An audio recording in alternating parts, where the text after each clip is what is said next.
The report that we are going to listen to, who signed that report? Who signed the report? When officers of your group have been engaged, you don't do that. You don't do that. Not sufficient enough to carry all of us on board. Besides, look at your numbers. You say you are coming to do something under certificate of urgency.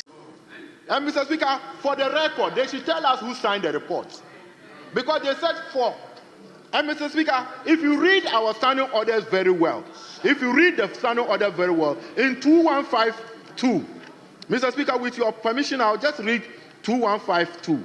And Mr. Speaker, it says that the committee shall consider and adopt the report prior to the presentation of the report to the House, and the report shall be signed by the chairperson.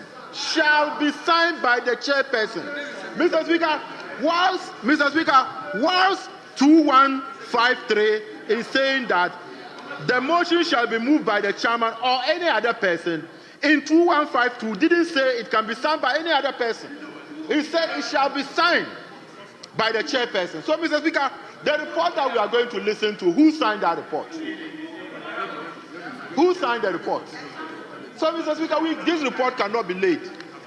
Where we are at the moment, we cannot lay the report because.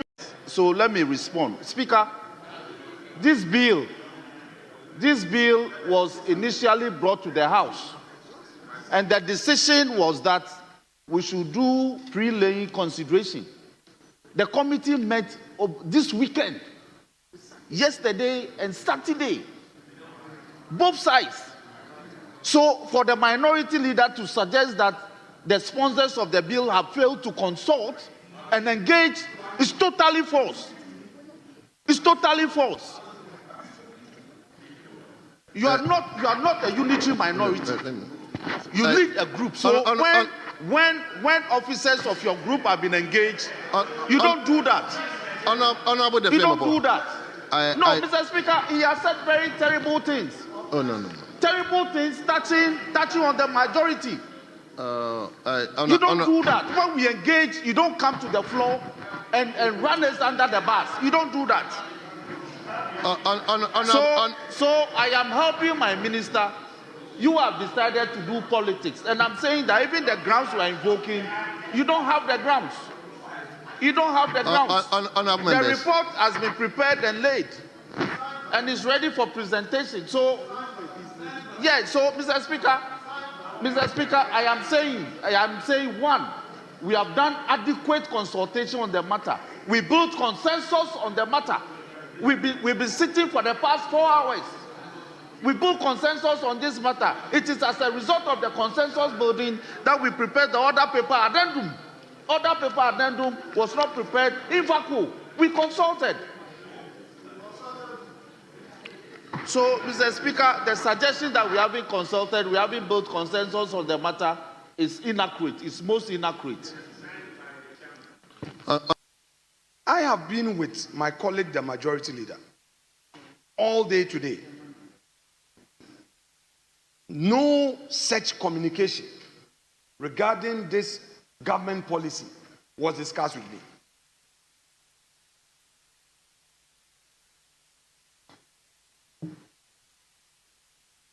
No such discussion. Mr. Speaker, there is this mindset. We are majority. We will have our way. And don't worry, do your, of course, whether you are even up to 30 here. And it's like, the minority, if you want to assert yourself, then they take you to social media that you're obstructing government business.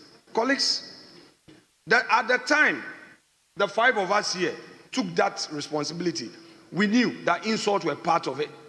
I in particular. So it's not about who says what in social media against me. And as long as I know my conscience is clear, I leave this chamber, I will attend my evening mass, go and pray to my God, take my communion, and go and sleep. I don't care about somebody insulting me or somebody's propaganda. Let us serve our country. If you have an important policy like the healthcare, an honorable minister, with the greatest respect, you and I, we have our own esprit de corps. We have a relationship. None of you here is an enemy to us. Have we engaged? for us to even appreciate.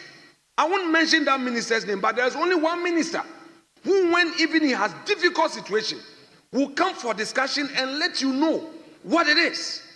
I just had a briefing from my colleague on this matter. Roxanne, with respect, our job is to help you function. Our job in minority. You were telling people to be quiet. You were telling people to be quiet. You were telling people to be quiet, Roxanne. Eche, he who comes to equity must do equity. You must hear me. We are in this together. And the right thing must be done. Mr. Speaker, even as they are pushing, I heard the rules. I don't want to talk about the rules. You cannot place something on nothing, it will fall. The rule talks about laying. Any member can lay. But something must trigger. The document must be wholesome before it is laid. A document cannot appear with a signature. Which signature we don't know whose is it. Then you say that it's been signed by any member, so it's been signed for the chairman, so it has to be laid. I don't want to place too much emphasis on law, but today is not your last day of doing business, Chief Whip. Whatever discussion you claim to have had, I do not think that it was sufficient enough to carry the House on board. It is not sufficient enough to carry all of us on board. Besides, look at your numbers. You say you are coming to do something under certificate of urgency. On your own side. On your own side. And if you check in this chamber, do we even have the quorum to sit, let alone quorum to take decisions? So I would plead with you. I will plead with you. It is your government policy. It is your government. You have your priorities. Nobody will stand in your way. But let us allow consensus for this. This is democracy. This is democracy. Nobody is stampeding you on this side of the house. In fact, our ranking, Dr. Ayu Efriye, is the most reasonable ranking you can have.